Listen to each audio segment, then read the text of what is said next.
We have many rumors that there is a very famous former WWE tag team that could participate at the competition. I'm not spoiling the name just in case, as if it wasn't obvious. Do you have something to say on that regard? I'm not sure what direction we're going once the quarantine lifts. Like the initial reports were that Crockett Cup would just be canceled and we would go another direction, and eventually we would probably come back to Crockett Cup in 2021. I don't know for sure. The decisions on all that kind of stuff is way above me, obviously. Yeah. So I'm just going off of what I heard. If we do some kind of Crockett Cup once things come back, I would love that, being in the wild cards, being in the tag team division in the NWA. I would welcome any former, WWE teams. Obviously, I think the big one on anyone's mind is the Revival. I would love to wrestle the Revival. I think they're pretty freaking top notch in there. But the OG Club just got released. Oh, and if we're talking about tag teams, they're a tag team that's been doing it on the international level for years and years, and I personally, preferably, I would like to wrestle both of them. I think those are both dream matches for me and Tommy.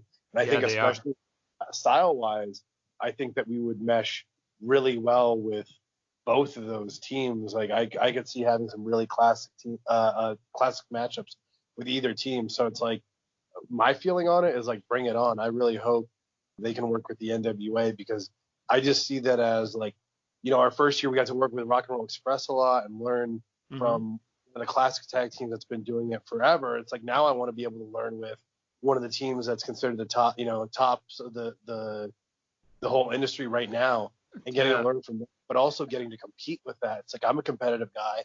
I know Tom's a competitive guy. So it's let's make some magic in the ring and make some classics. But at the same time, obviously I want to come out, as the winner from that. I put my all into this. I'm an NWA wrestler. I wear my heart on my sleeve, and I don't want anyone to come into what I consider my territory and put their foot down. Only thinking about those matchups that you mentioned, the wild cards and the OG Club and the wild cards and Revival, or Revolt as they're probably called now, I'm salivating, man. that would be, I think, incredible matches, because your styles will mesh up perfectly together, and us fans, we will be very delighted to see that. I'm sure there are many people who would agree with that. Thank you for listening. Remember to leave a comment, like, share, subscribe, and spread the word. To make sure we keep our high standard content going, you can support us on Patreon at patreon.com/LMWpodcast by becoming a €5 backer or above. You can find the Last Minute Wrestling Podcast all over the platforms like Spotify, YouTube, Apple Podcast, and more. We're also very social, so drop us a line to say hello on Twitter at LMW Podcast and on Facebook at facebook.com/LMW Podcast. I have been Frank Mandolini. Stay safe.